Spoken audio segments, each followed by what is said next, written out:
What is up, Notre Dame fans? It's Mike Singer, recruiting guy and YouTube guy over at blueandgold.com with our football guy, Tim Hyde. Tim, how you doing, man? We're recording a little bit early today, so hope that's good for the wife and the kids, man. But Oh, how it's are all. you, man?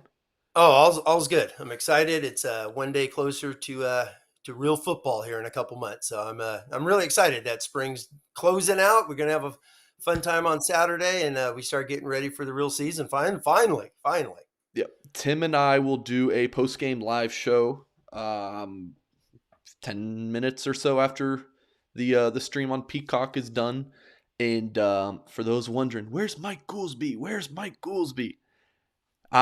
He hit him up recently. He wants to do a show, so we'll probably do one Monday. I think Monday. Sunday would be good, but I'll actually be in South Bend this weekend, so I'll be traveling and don't think I'll be able to do a show. Traveling back here in Atlanta, so yeah, we'll have to uh, be TBD on that, but make sure to keep an eye on our YouTube channel for that. Some really good stuff to talk about today. Tim, you mentioned the spring game and finally some real football. There's some news that came out today that kind of makes it a little bit less of an exciting of a spring game. We're going to dive into that and important things Tim Hyde is looking for in this spring game. We're going to talk some recruiting, some huge recruits on campus this weekend. We'll talk about it all. We'll take your questions. Drop a super chat at any point. We'll sound the DJ air horn and get to your question right away if you're with us live here. Appreciate you guys watching back on YouTube and listening via podcast. Thumbs up, like and subscribe, all that good stuff. Leave a nice review if you're listening via podcast. So we'll start off with our favorite segments, at least mine. Maybe not some of yours, but it's at least mine. Tim, what are you sipping on this evening? You know what? It's our Wednesday night tradition. Our good friends at Two Tigers, some of the best whiskey out there. Cheers. Made by Notre Dame grads, and they reached out and was like, "Hey, drink our stuff on the show." Yep, I have supporting the alums. I have dinner after this, so I was like, maybe I shouldn't be drinking whiskey. So just going with the Topo Chico hard seltzer. Don't knock it till you try it. I guess I'm trying to cut calories a little bit here, so there's on her. All right, but this is not a commercial for Topo Chico. All right, let's get into the second segment we do every week. The best thing you saw this week since our show last Wednesday, I guess. Tim, like what's the best thing in the world of Notre Dame athletics that you've seen? Oh, without a doubt, for me, he's followed Notre Dame a long time, and one of probably my favorite Notre Dame football player ever, is Chris Zorich. Your interview that you did with Chris, I know I texted you. You guys could have talked for 2 hours, and it wasn't enough. I mean, seriously, you guys were going. I'm like, why are you stopping? It is. So I hope you get Chris back on. I mean, that guy could talk Notre Dame history, current. You guys, he got into the AD rules, scheduling rules. It was one of the best interviews. If you guys have not seen it, it's on our YouTube page. Go watch it with Mike and Chris last Thursday, and it was excellent. Chris is awesome. I had the great pleasure of meeting him. About a decade ago when I was on campus, I saw him and told him, "Hey, I played like him, and he's got a million stories." And it was a great interview. Great interview from an alum. What I liked was his alum part and how Marcus Freeman. I know we've mentioned just briefly a little bit about that in our shows, but he got into the alumni outreach. How it's huge. It's bigger than anyone thinks out there right now, and I think the more that gets out is going to be great. Jay Chillin says agreed, awesome job, Mike with Zorich. I really wanted to pop up this comments. Look at that nice photo, Jay Chillin. Look at that Dante Moore there. That's if Dante Moore ends up committing to Notre Dame, the 5-star quarterback in the 2023 class, it will be one of the most famous pictures. But if he does not pick Notre Dame, it will be one of the most infamous pictures that Notre Without a Dame doubt. fans will be stung about. So yeah, I mean, it really was, Tim, a really neat video. I was expecting to talk to him for maybe 10, 12 minutes or so. I think that was around the length of my Rick Meyer Mhm. interview. So I interviewed Rick, and then Chris reached out and said, "Hey, watch the video with you and Tim, and then your interview with Rick. It was fantastic. I want to be next." And yeah, we ended up chopping it up for 45 minutes. So yeah, if you haven't watched that interview, some really good stuff. Thought the feedback on YouTube comments were really good. So yeah, make sure you check that out. My favorite thing I saw this week, it just happened last night, Tim, and it was the commitment of Braylon James, 4-star wide receiver. He's ranked as right now. He's ranked as the number 107 player nationally, number 19 receiver. I think his stock will go up. See, on three is not as high on him as the national average, but I think that's going to change with time. Tim, we talked about his Mhm. commitments in a video that we published at the time of his commitments. But just, how big of a get is this for Notre Dame? We could touch on this real quick. I mean, just looking at the, Notre Dame receiver recruiting in general. Well, it's great for number one. It eases Notre Dame Nation out there just a hair. People are very impatient. They want Freeman to get 25 guys yesterday, and sometimes in recruiting, you got the name, image, likeness, and all these things that are going. It's okay to be a little slow. Allow some of these guys to get out there, create buzz about themselves before they commit and whatnot. But this is big because he's a national guy. I mean, they went into the great city of Austin, which is big time high school football, and got one of the top 20 wide receivers. He's probably going to move up. I think the more you watch his film, and then there was some. I think recently he was at a combine event where he's running 4.4s and jumping 30, almost 40 inches on his vert, which shows massive explosiveness and strength. And he's a junior. He hasn't even started his senior year. So I think this is big. I think this is one of the biggest wide receivers they've signed in quite some time when you look at his potential of what it's going to allow the offense to be. One of the biggest receiver prospects committed, not quite Yeah. signed yet, Tim. Yeah. Not Um, signed, not See, signed. see, that's the thing. It's I just am so back and forth on with receiver recruiting. Yeah, it's been like the receiver depth as a whole has been bad, but when you look at it individually, you look at who they've signed these and got committed here in James' case. Man, some really good players: Deion Colsey and Lorenzo Styles and Tobias Merriweather, and at the time Jordan Johnson and Xavier Watts. As those big time receiver gets, and heck, even Jay Burnell, Notre Dame beat out Michigan and UCLA for, and so yeah, it's just kind of interesting, but the thing is all these transfers out have hurt the program. But I mean, in talking to some people close to the football program and um, the, Look the at that. Look at that the play. how people are raving about Chancey Stuckey. I mean, the dude is just, I don't know how long he's going to be at Notre Dame, but just I think he's a rising star. I think he might be here for 2 or 3 years, but he's going to make a lot of money in his coaching career because he's really good at what he does. Oh, yes. I mean, we talked about that, on his commitment, how, I mean, it, you know it better than anyone, Mike. He would not be, committing to Coach Freeman if Stuckey wasn't there. Notre Dame had offered him, showed a little bit of interest, but, he wasn't interested in Notre Dame. Stuckey comes aboard, and he's one of what I think the first guy he called was James, Yeah, from what, your reporting talks about. So, yeah, Coach Stuckey went out and got him. You got McCullough, went out and got his IU running back. Obviously Coach He stands out there recruiting Washington. It's a staff that's really being active right now on the recruiting front and going after the guys they want. And spring games this weekend. Historically, this is when the commits happen, is from the spring game to the 4th of July. So I think we're going to see a lot of waves. yeah. Notre Dame recruiting in winter. Notre Dame, you get a handful. So uh, there's going to be a lot of action coming up here in the next 60 days. I think Yeah. you're aware of. Tim, you would maybe not on air, but you would give me a lot of crap for how I did not bury Del Alexander as a coach and recruiter. For those who can't see Tim right now, he's chuckling.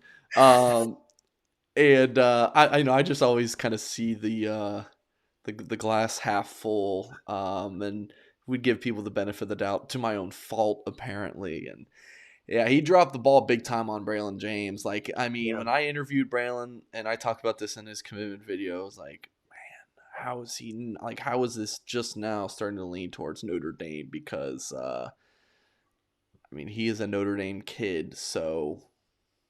And I want to say this. Maybe this is unpopular right now, but we can't throw all of the blame onto guys like Brian Kelly and Braylon James for Notre Dame receiver recruiting when Tommy Rees has been the offensive coordinator this whole time.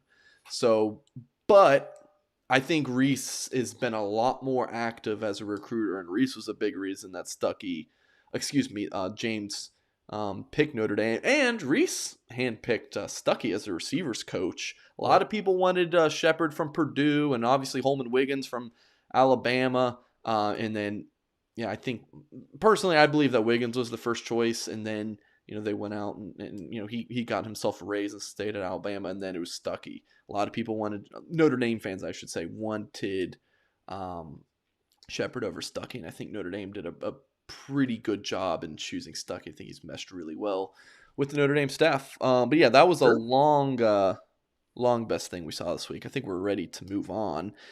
Tim, the big news that came out on Wednesday morning, Tyler Buchner, and I'll pull up a picture of this if I can in just a moment for YouTube audience, out for the spring game. I believe blue and gold, we have a picture of this. Yeah, just your reaction to hearing that news this morning. What was your first takeaway? Tyler Buchner, minor ankle injury. It's not expected to be anything serious, but thoughts on him being out.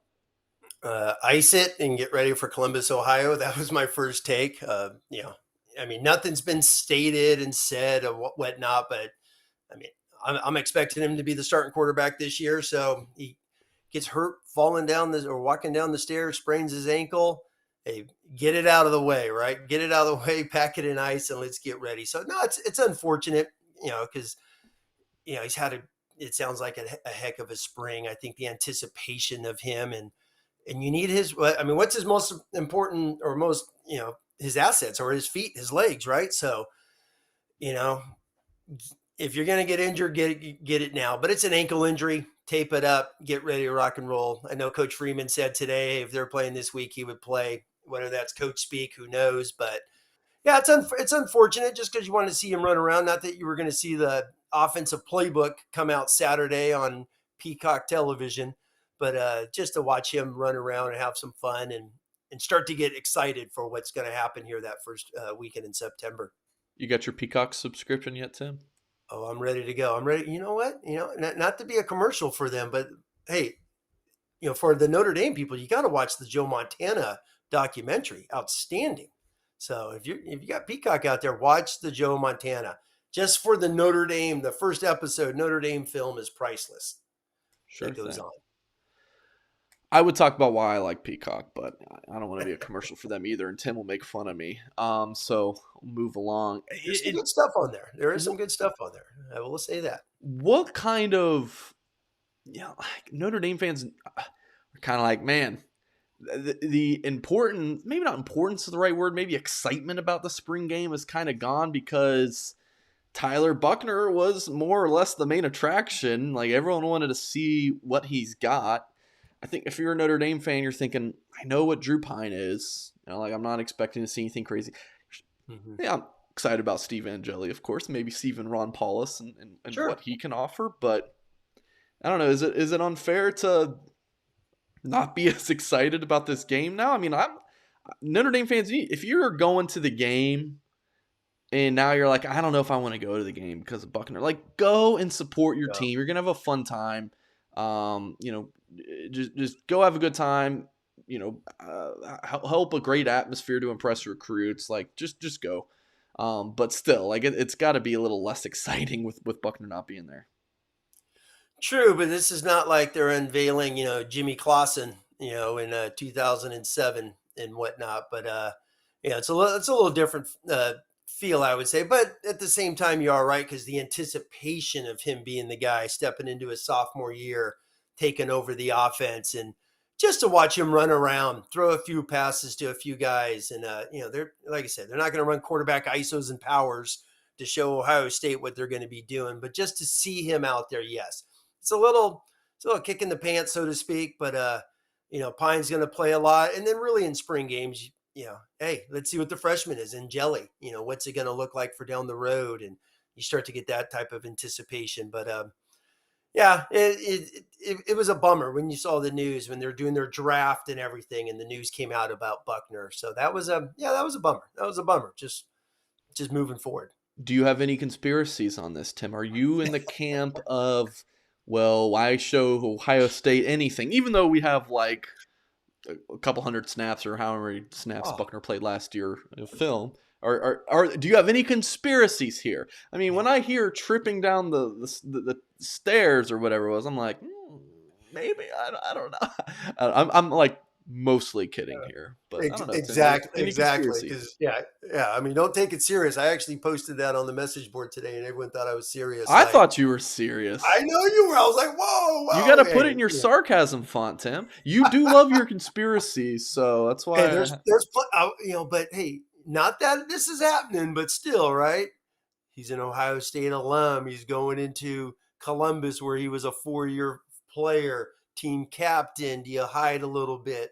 Not that that's going to happen, obviously, but yeah, it was a little interesting because you could always fake that walking boot, right? You could always fake the limp that Buckner has. So you never know. You never know. You don't want to show Coach Knowles the DC too much, right? In a spring game.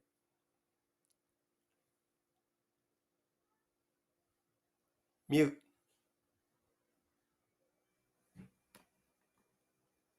I think I had myself on mute there. I was There making you a go. There you joke.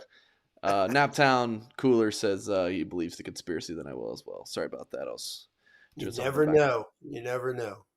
Yeah. So the rest of the quarterback situation, which we could pop on the let's do that. I'll bring up the rosters here so we can take a look at that full spring game roster. But with Buckner being out, and it looks like he just missed, like, this is recent. Like, I think he just Yeah. missed like the last practice. We had 13 practices, and the expectation is Drew Pine will play for both teams.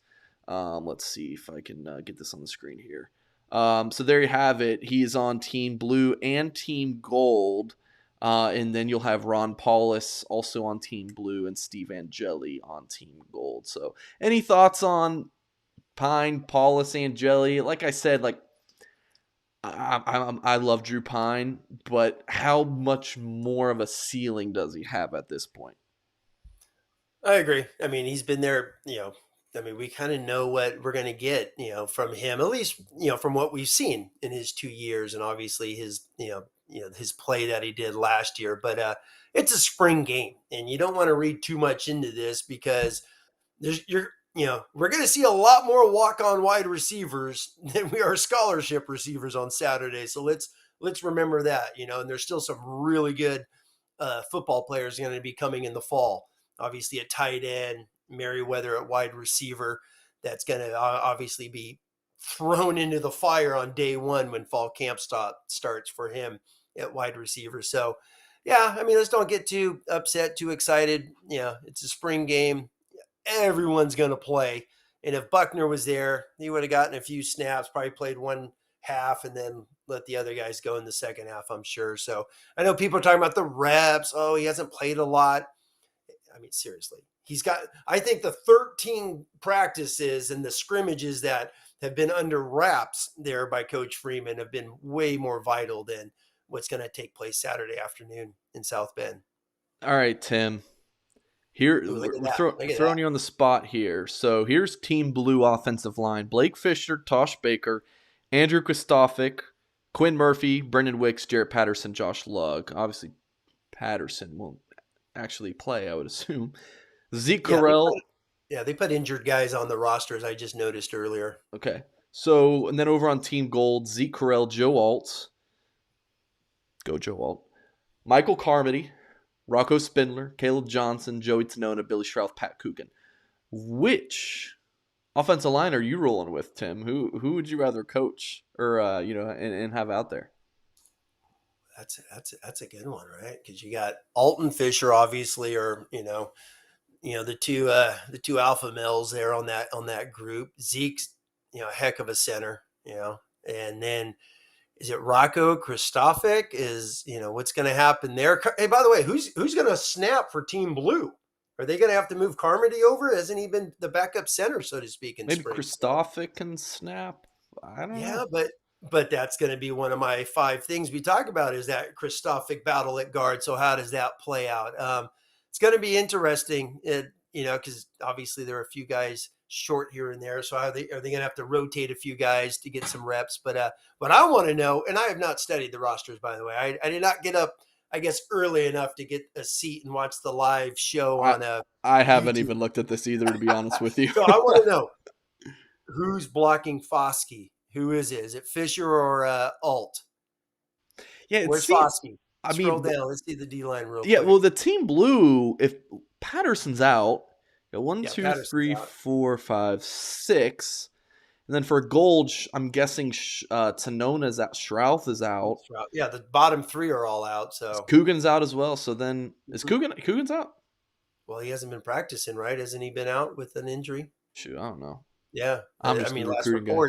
last reports when they were there a week ago. I would probably go with Team Gold Well, of course you were going to go Team Gold. I mean, but because of Alt. You got Alt. But hey, Tosh Baker, Fisher, the bookend tackles there are a little bit better. I would take those two over Alt and Caleb Johnson. Yeah, and then you got Josh Lugg. It's a good group. You got Yeah, I mean, Baker probably start a lot of places. You got like 4 potentially starting offense line. So it's a good group. All right, we'll scroll down here. We'll but just you know kind of what, go. Mike? Yeah, Real quick, Mike. Once again, we got to give a kudos to some coach that's not a fan favorite, Mr. Jeff Quinn, right? Because there's been spring games in the past where Notre Dame did not have 2 units. I know there's a couple walk-ons here and there, and some of these guys are out and injured, but there's some good-looking football players that have been recruited to Notre Dame. So just a quick little shout out to the past coach who went out there and got some players. whatever Jeff Quinn is doing right now. Does anyone know? Can you drop in the comments if Jeff Quinn's got a new job? I literally don't know. I would have assumed he went to LSU, but I don't think I've seen anything. All right, let's continue on here. Just kind of go through these real quick. Wide receivers, Team Blue. You got Lorenzo Styles, Deion Colsey, Jack Polian, nephew of former Notre Dame special teams coordinator Brian Polian, Chase Dixon, that's a new name for me, Matt Salerno, former walk-on, now scholarship receiver, and Avery Davis. Then over on Team Gold, Jaden Thomas, Connor Radigan, Griffin Eifert, Moses Rogers, those 3 I just mentioned there are all walk-ons. Of course, Jaden Thomas not being one. Braden Lindsey, Joe Wilkins, and Henry Cook. Any thoughts on the receivers, Tim? Like I said, there's going to be a lot of numbers out there that are going to be brand new, and you're probably not going to see in Columbus, Ohio. So, but it'll be fun to see some of those guys go. I'm looking forward to the. I know Salerno is on scholarship, but it's always that Salerno Radigan, since those are the 2, hot names in the walk-ons, and see how they play out and ball out there on Saturday. That'll be fun. Tight ends and fullbacks. What's a fullback? I've never. Yeah. What is Coach Freeman's going a little trestle ball, huh? Is he bringing back the fullback? I think Davis Sherwood on Team Blue here. He's kind of a fullback, H-backish type role. Mm-hmm. So got Mitchell Evans, Davis Sherwood, Barrett Leibentrit, Andrew Januszak, Kane Brong's out. Sherwood, Barrett, and Januszak all walk-ons. Then on Team Gold, got Michael Mayer, Kevin Bauman, and then these next 2 walk-ons, Charlie Selna and Hakeem Sanfo. First time I've heard or mentioned Hakeem. I do believe I know Charlie Selna when he was a walk-on. So, yeah, solid as always. I keep talking Mitchell Evans, man. Like, he's a really good football player. So someone to keep an eye on. We'll just kind of breeze through these real quick. Cornerbacks.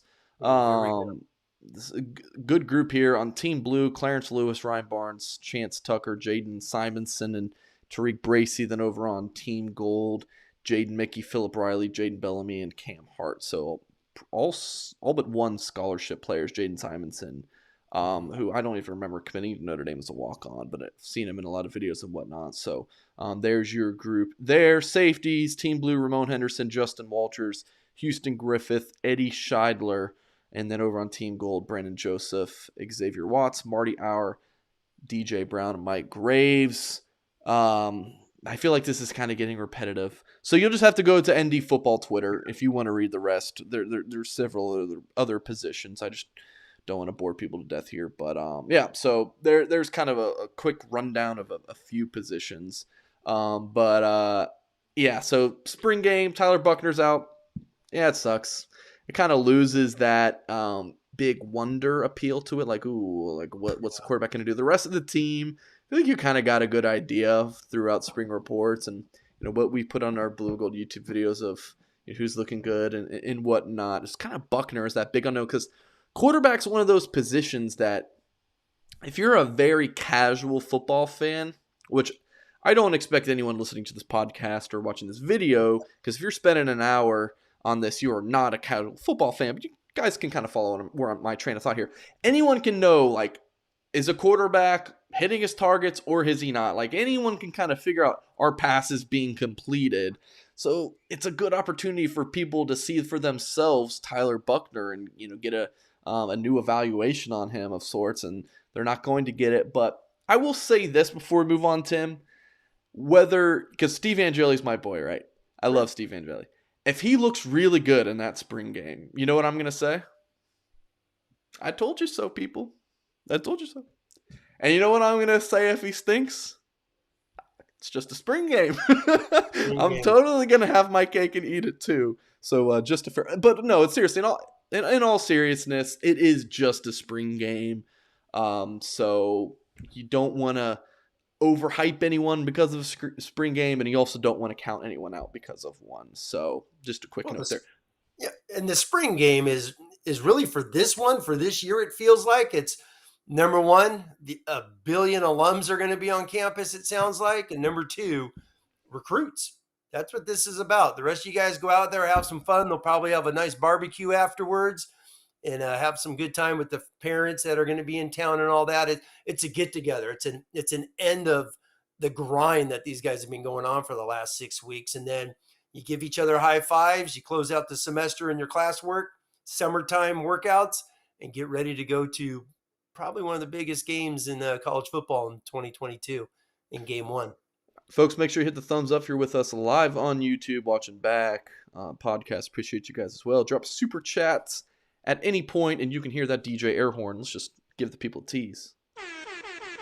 It's big time stuff, guys. Drop super chat, and we'll get to a question right away. But until then, 5 most important, most intriguing things, Tim Hyde, that you are keeping an eye on, looking for, however you want to. Give me 5 things about this spring game that's important to you, Tim. Like, what are you going to be looking for as a coach?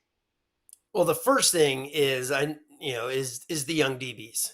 That's, I think, the biggie, because, obviously everyone knows who Cam Hart is. Lewis has played a ton. Bracey's in his last year. So you're going to be losing 2 out of those 3, thinking for, 2023. So where is the development of these young guys, the Barnes, the Riley, the Tucker. And then obviously Mickey has had a lot of buzz. His teammates have the older guys have talked about him. And then obviously Coach Freeman has as well. So those young guys, I'm just a biggie because there's not a lot of depth. So who is going to be that next man in if Lewis is out a game, if Hart needs something? It's going to be in that core. So who's going to look what on Saturday? That's just been a big thing for me this spring is those young DBs. All right, what's number 2, Tim? Number 2 is we're going to the offensive line, and that was the little reporting we heard, from the last big viewing was Rocco at left guard. So how does him and Kristofik look? That was just something I was thinking about moving forward. Is it going to be a big difference in this spring game? Do they already know after the 14 practices of who Coach Heastan wants? So that's just one of those little intriguing battles because there's really not a lot of battles taking place. It kind of seems like the starters, we kind of know who they are. So, but that's one position we really don't know. And then the next one for me is the hyped up transfer. What does Brandon Joseph look like for our first time seeing him running around in Notre Dame Stadium? I'm really excited to see him. Nothing matters until it counts in game 1, obviously, which by the way happens to probably be his best game he ever played was when in that Big Ten championship game. But Really interested to see what Brandon Joseph does, because I was a little ho-ho, a little, whatever on him when he transferred in, because I thought he was very average in 2021 on the film I saw. So excited. His reports have been awesome. Really excited to see what he has to, just look like there on Saturday. And then Number the 4? biggie, go ahead. What's that? We're on number 4, I think. Your fourth Yeah, thing? it's just, I'm not talking quarterbacks because we could talk about them. It's just the wide receiver depth. What do we see from Thomas, who's been slowly mentioned? He was mentioned a lot during the Fiesta Bowl practices. And the biggie, I think we know what Styles is Colsey. What's he going to look like on Saturday? Is he a guy you're getting a thumbs up on and be like, he's going to be a dude moving forward? He's going to be some of those sophomore breakouts that Notre Dame has had over the last decade. And then for me, the last is Coach Freeman. Coach Freeman's position that he personally recruited, personally went out and got these guys. And that's those 4 freshman linebackers that are all on campus now. Just to see those 4 guys run around and get excited for really probably 2023. But is there one of them that can make a move in a 2 deep where, I know Tuli Alamaka has been mentioned a ton. I'm really excited to see him. Yeah. All right. I'm just going to go straight in my mind through positions, and I'm just going to spitball here, and you guys are going to enter the mind of Mike Singer and see how scary it is. I'm just going to go position by position and tell you guys quickly. I haven't prepared any of this, but I'm just going to tell you guys what I'm kind of hoping to see, some thoughts and notes. Quarterback, Steve Angeli, how does he look? I'm super intrigued to see. I mean, I saw him a ton when he was in high school, junior, senior year. 5 times maybe. Camps, games, practice, all that stuff. Really intrigued to see what he looks like. Running back, I hear really good things about Jadarian Price, the true freshman early running back. So really, I think he might put on a show for some Notre Dame fans. Like, I don't think they're going to run Chris Tyree a ton. Like, Logan, I think they're going to give some of these young guys a shot. So keep an eye on Jadarian Price at receiver. Jaden Thomas is one of those guys that if he is like a dude, then that's a huge boost, right? You feel like you kind of know. I know Braden Lindsey, I know Joe Wilkins. I have an idea of what Deion Colsey is and Lorenzo Styles. We know not much about Jaden Thomas. I got to see him a few times when he was in high school. A little twitchy, struggled with drops here and there. Good sized kid, but just like really good athlete overall, but I was not 100% sold if he's a receiver. I thought he could be a pretty good safety. So really interested to see what he's got. Mentioned Mitchell Evans. Does he take a next step in his game from had a nice solid showing as a freshman, but does he go to like a weapon as a sophomore? So interested to see if there's a new development in his game. Offensive line. I mean, the Joe Alt show. That's really all that is. No real thoughts on defensive line, linebackers, Jalen Sneed. Like, how does the true freshman 5-star look? Haven't heard much about him in reports. Adjusting to the game. Been quiet, yeah. Yeah, Definitely has been quiet on him. Yeah, which is not an indictment. It's just there's just nothing out there. And then in the defensive backfield, nothing really strikes my fancy that Tim hasn't already said. I'm a Jaden Bellamy guy, so I'm interested to maybe see him a little bit and see how he looks compared to some of those bigger Notre Dame receivers. That's kind of going through. And then we're going to spend about 20 minutes talking about the kickers and punters and long snappers. Just kidding. But kickers, punters, and long snappers are people as well. So, all right, Tim, we are 34 minutes in. Make sure you guys hit thumbs up, super chat, all that good stuff. We're going to move into recruiting talk, unless there's anything else in the spring game, anything Notre Dame football you want to discuss before we got into recruiting. No. Let's talk about the future, which we'll learn a lot about on Saturday. But yeah, let's talk about the 2023 class is going to be a blast. Yeah. So yeah, we'll get into the spring game, some key visitors in a moment. But first, Sam Pendleton, 4-star offensive lineman, will pop up as industry comparison page. 24/7 on 3 of them as a 3-star. ESPN needs to get their act together and rank them. Rivals the most high on him as a 4-star and the number 239 player nationally. See that On3 consensus, which utilizes all 4 major recruiting media companies and weighs them equally, has him as a 4-star player, number 353 player in America, number 23 interior offensive lineman. So we'll pop on his tape here, Tim. I mean, he's committing April 25th, I believe it is. Yeah. Schools believed to be in the mix: Notre Dame, Clemson, NC State, and Michigan, I believe, is the final 4.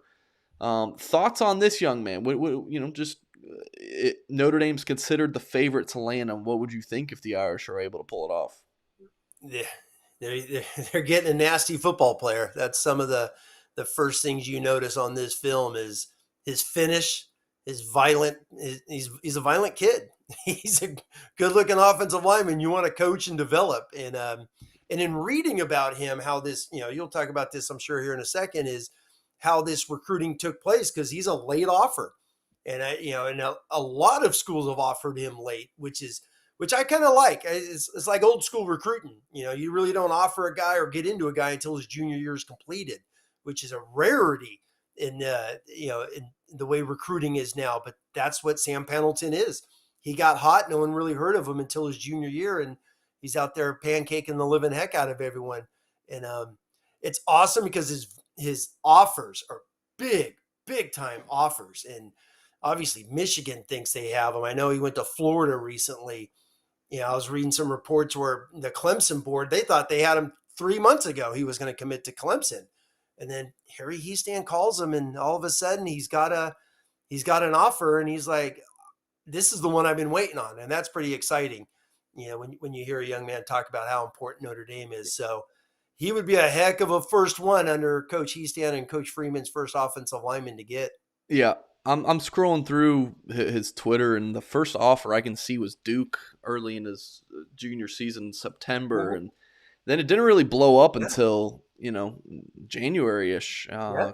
Clemson was definitely a big one. That top 4, by the way, Clemson's not even in there. It's interesting. Okay. Florida, Notre Dame, Michigan, NC State. I had been hearing Michigan or NC State were kind of the biggest competitors to Notre Dame, but I put in a prediction a few days ago that'll be Notre Dame. What happens on Monday, you never know. But it'd be awesome. I'll show you something, Tim. I mean, just so not Clemson, because Clemson, not to cut you off real quick, but I know they were like, I don't know. Their whole board on 3 thought he was committing to them 2 months ago. Don't know what ended up happening there. But what do you think about this picture? Sorry for podcast audience, but Sam Pendleton there and Tim Hyde's hero. Yeah, Coach Hiestand, one of the great ones right there, teaching guys how to be angry and mean up front. Nothing better. But I'll tell you what, I know Twitter's had fun with this picture a ton.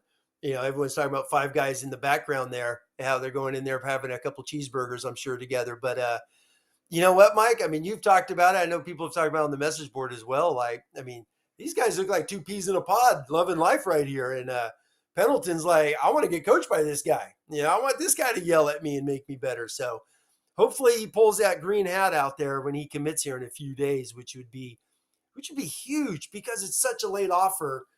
And it shows the power of Notre Dame if he does come to Notre Dame, where Freeman and these guys have just been on him. It's like, hey, I know it's a late offer, but this staff is getting together late. Hiestand went in there. He's only thrown a couple offers out himself. Page and Elijah Pendleton. Page out of Arizona, and I think Pendleton. Yeah. I don't know if there's any others. Everyone else has kind of been in the fold for a while that he's been recruiting. So it's pretty he's a good football player. I like his story. I like his background, how he is a late guy, which shows he's got a lot of potential down the road, I feel. Yeah.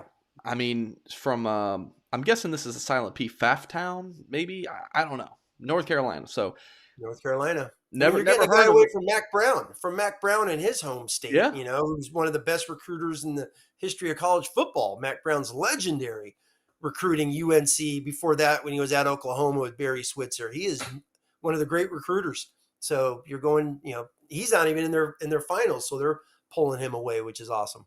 All right, so we're recording this Wednesday evening. It's sometime on Thursday. Hopefully in the morning I will have a full visitor preview article for who is coming in for the Blue Gold game. You can find it at blueandgold.com, $1 for 1 year of premium access.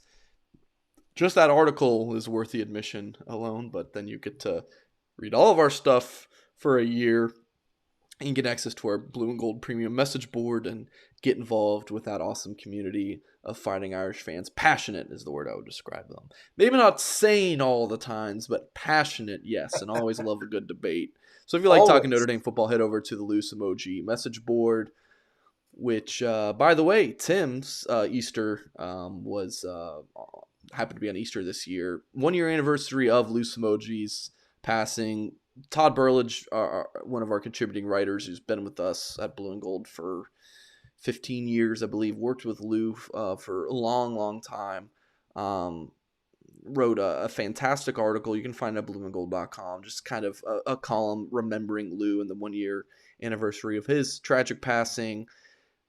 Tim, you emailed Lou around, I think it was January of 2021. You emailed Lou. You wrote Yeah. about 500 words and included a few pictures of you coaching. You explained your background and coaching and your service for this country and how you grew up following Notre Dame. And Lou sent that email to me, and then we hired you to do YouTube Yeah. stuff for us. So just how long have you been reading Lou, and just any thoughts here? Well, I actually wore the black tie tonight, actually in honor of Lou, because I know it's been 1 year. But I mean, I mentioned this to you and some videos that we've done. Is like I grew up with Lou. I grew up with Lou, Tim Priester. Those two guys taught me Notre Dame football. My grandfather was a huge Notre Dame guy, and then Lou and Tim with blue and gold just taught me Notre Dame. I've got a billion blue and golds. Grew up reading those, and used to always go to the back when Lou would write his fifth quarter and whatnot. And he's the best. He was a great writer because it always made you think. It always made you like, okay, I see what you're saying. And he was never a pom pom guy, not whatsoever. He was like, no, this is where Notre Dame's at. This is where Notre Dame needs to go. This is where the history is, and on and on and on. He's the best. When I kid you not, hey, when he replied back, I told my wife, I was like, I just got an email from Loose Emoji. She was like laughing at me. I was like, seriously? It's like, I've been reading this guy since I was a little kid. So it was awesome. And, he's the best. There's great videos of him. You could go back and watch so many, and just hearing him talk Notre Dame football is priceless. He's the best. Damn, You know? it just gone too soon. As you're talking, I just have so many thoughts pop into my head. I mean, one, the dude was so healthy, passed Yeah. away after a heart attack after he was playing tennis. Meanwhile, I'm overweight. And I'm like, crap. Like, why him? It just drives me crazy every time. Which, like, why Lou? Like, why the one of the most kind-hearted, fair, gentle people you'll ever interact with. I remember I worked with Lou for 3 years. The one no 2 years. The one time he got upset, the dude was always calm, cool, and collected. One time he got upset was I won't dive into it, but it was a topic about journalistic integrity. That really, integrity was so important to him. And it was always about being fair, not catering to the good or the bad or whatever the mob think might be at that time.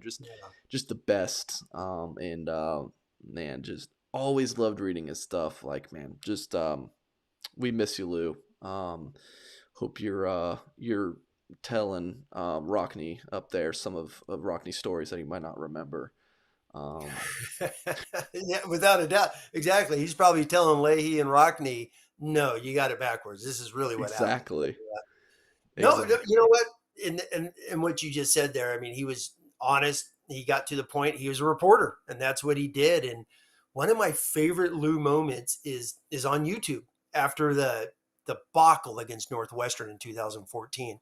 Why in the world Brian Kelly ever went for two? We won't, we don't want to talk too much Brian Kelly because the LSU people get upset. But he goes for two. It's like, what in the heck are you doing? Kick the field goal and you win the game, or excuse me, the PAT. And Lou has a great breakdown on Blue and Gold's archives. You guys could go watch. And I actually watched it recently. I was thinking of Lou and some of his things. And I went back and listened to it, and it was he was just breaking it down. Just say, this is what happened. Here we are. So he's the best. He really is. Your videos you guys did before he suddenly passed were great. Dude, You guys did an offensive line one for 35 minutes, and just listening to him talk about the history of O-line at Notre Dame is awesome. I I haven't seen. I had so much fun. Lou Yeah. was to a fault. Like this was a one negative thing you can say about the guy was that he was like anti-ego. Like it was like, oh, I don't want to do that. Like you know, like just in the sense of like I don't. Who cares what I think? Kind of thing. Yeah. Is like no, Lou. Like you are the superstar. Like we turned that Irish Huddle podcast into let's have Lou be the focal point. Would literally just I would just tee up Lou and let Lou. He was the most interesting guy. I mean, ask him anything, and he would give you such an insightful answer. It's just he was just the best. I had so much fun. I mean, getting his reaction to any news with his perspective, just unmatched. Yeah. No, Tim Priester would have something to say about that, but you know, other than Tim, unmatched, sure. Yeah, I mean, absolute legend. Tim Yeah, when it comes to Notre Dame football, obviously Tim and Lou did blue and gold, and they got them on the map. And then Lou's up there. If you just want to listen to college football history, you listen to Lou Emoji, and then obviously before him, it was the Notre Dame historian Beano Cook. I mean, those were great ones that I grew up on listening to and hearing them talk all the time. And obviously Ivan Mazel, who works with On3 now, is yep, used to have great stories with Beano all the time about Notre Dame. So you can learn a lot from those guys. yeah. Mount Rushmore of Notre Dame football coverage. I think you got to put Tim and Lou right there. Oh, without a doubt. You know, Beano. I got my before my time. Sure. Beano's. You can consider him. I think you throw Pete Sampson up there. I think Pete does Yeah, a I rather mean, good for job. the modern time, Yeah. as he's moving forward and whatnot, I he mean, does great. obviously Mike Singer. I'm kidding. When it Uh, comes to recruiting, no, all that's right. No, we're all right. it. We're moving on. Speaking of recruiting, we're gonna discuss some blue gold game visitors. Fancy little graphic here on the screen. So here are 8 names to know. You got a couple 5-stars. Keon Keeley's committed to Notre Dame. What a huge visit that is. Let me move this over Tim's face here. Caleb Downs, 5-star safety, who's pictured there for YouTube audience. You can see. Then look at these 4-star players. Couple of huge 2023 targets: Jaden Greathouse and Rodney Gallagher. Running back target Jade Lamar, 4-star offensive tackle Monroe Freeling. There's a couple more offensive linemen who are visiting. We just couldn't fit them on this graphic. You got 4-star 2024 safety Marquise Gallegos, who I've not mentioned here. Jade Lamar, 4-star running back. So it's a huge recruiting weekend. Of this 8, Tim, anyone really stand out to me? And I'm going to look at my phone now because Caleb Downs actually just texted me. So, yeah, Love it. any thoughts on this group? Well, I mean, I've told you off air. I mean, Caleb Downs is he a pipe dream? Is he a long shot? Is he going to the moon? He's he's the best football player on that list. I know Keon Keeley's ranked high as could Really? be. Oh my God, Caleb Downs to me is he walks on the field, he's playing somewhere. He's that good in my opinion when I watch him. But for me, all these guys, I mean, wide receiver is such a big need. It's like, does anyone not see the depth chart? If you're a 4 or 5-star wide receiver and you don't mind doing a little classroom work and you want to get challenged in life, can they get a great house? Can they get 2 kids out of Austin, Texas, down the road from Coach Sark in Texas? Can that happen? Gallagher is an outstanding football player they're trying to pull away from Penn State. And then I mentioned a week ago in our on 3 in our cover 3 weekly thing about when we talked recruit last week is Monroe Freeling. I think is the most important offensive lineman because of his position being the most prototypical left tackle in this class, a guy that could step in for Joe Alt in 2 years. And I think that would be huge. So, I mean, there's some dudes on here. Keeley is, you'll probably talk about him here in 5 seconds, is you got to keep them, right? You got to keep them away from the Buckeyes, keep them away from the Tide, keep them away from the Gators. How big of a weekend is this for Keon Keeley? Huge.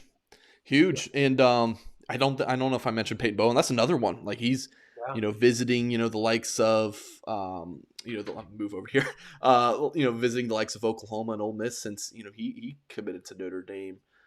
So yeah, huge to get him back on campus. Well, an Um, offensive line you mentioned, Mike, right? Isn't Sullivan Absher, Sullivan who's now Absher. basically he's going to flip a coin, right? Notre Dame, Clemson, it sounds like.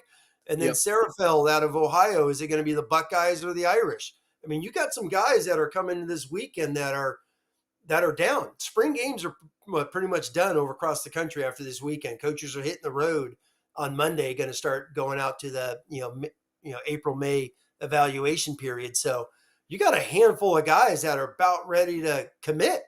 Jalen Lamar, they just got the young man last week at running back. So does Lamar see that start to fill up? Does he commit? Is he like, this is my final spot? I'm ready to go. This is my last visit. So there's Gallagher, I think, is far away, right? This is going to be his first visit to Notre Dame. So same with Greathouse, but they're getting these guys on campus, which is huge. And then following up, getting them for an official in June is going to be just massive. Yep. So again, that's just 8 of the players there. You can find the full list at blueandgold.com, pinned at the loose emoji board. And I will have, like I said, a preview article on Thursday. And then on Friday, I'm kind of going to do like a 5 storylines, like 5 things to watch for this recruiting weekend. And then plenty of interviews that I'll do with the visitors, and post those updates at blueandgold.com. And then the Monday morning gold standard, the article you can't miss, all of the scoop from my conversations with these players and talking to sources on the Notre Dame side of things. Really something you don't want to miss. $1 for 1 year premium access. All right, we're going to get into a couple of questions before we close out the show. Make sure you guys, if you want to guarantee we answer your question, drop a super chat real quick and we'll make sure we answer it. Couple of Braylon James questions, Tim. Delmar says, what do you think about Braylon trolling LSU last night with the hat? I have to admit, my heart kind of sank a little bit because I was just about to press publish on 3 stories I had written for this commitment, including one where Braylon let me interview him for about 20 minutes talking about his Notre Dame commitment. And I was like, really? You're throwing on an LSU hat? And then he did the troll job. It was a respectful troll job, though, Tim. He did thank LSU, and that's a school I believe he visited in March, and a respectful troll job, maybe a little jab at Notre Dame's old coach. But yeah, what'd you make of it? Yeah, I'm watching it actually on my phone on the CBS Sports app, and when I was like, "What? Like, is this like Lorenzo Booker, 2.0?" And had flashbacks to when Manti Te'o committed on national television, and he had the SC or Notre Dame hat, and he busts out the ND hat. But yeah, when you start playing around with those hats, you just never know what goes on, right? And then the parents have stuff underneath. What shirt that is, you never know. That goes back to, just real quick, the famous All American Bowl where the mom wanted her son to go to, what was it? I think it was Collins, who was All American safety. Mom wanted him to go to LSU, and the kid picked Alabama, and the mom just lost it on national TV. But you never know. I thought that was a cute little 30 seconds there. That was funny. Yeah, it's funny because like if he um did that where it was the opposite, where he pulled out the Notre Dame hat and said no thanks and picked LSU, Notre Dame fans would not be having a Yeah, cheerful laugh that over would it. have been a shock. It would have been Braylon James is the worst kid ever. Yeah, just let's all just calm down and just have some fun. All right. And then another Braylon James question. David Solomon says that he's hearing that, or he's read that Braylon James possibility to reclassify to the 2022 class. What do you think about the chance of this happening? Still kind of up in the air. If James, personally, this is just me. I still think James is kind of he's raw as a football player. I think he could benefit from another year of high school. Like I don't know if like he would be able to break in, like just coming in as a true freshman in the summer. I don't know if he's polished enough to like make an impact. So I personally think, he could be served well for another year in high school. You look at it from the Notre Dame side of things, a lot can happen Bodies. from now into December. Might as well get him when you can, right? And then, Yeah. I mean, what's the saying with recruiting? You redshirt a guy just for the next coaching staff to come in and use them. So Yeah. it's kind of the deal of like, Play him. just get him. Yeah, just get him when you can. So Play him. The chances of it happening, like we'll see. Um, That's right now, interesting. yeah, right now I think it'll probably be no, but it's still up in the air. But yeah, what do you think on it, Tim? Yeah, that I mean, that's interesting because that would be something what 1,000% new at Notre Dame, taking a kid who just finished high school in 3 years to reclassify. Obviously, Styles is Sonny Styles did it to go to Ohio State.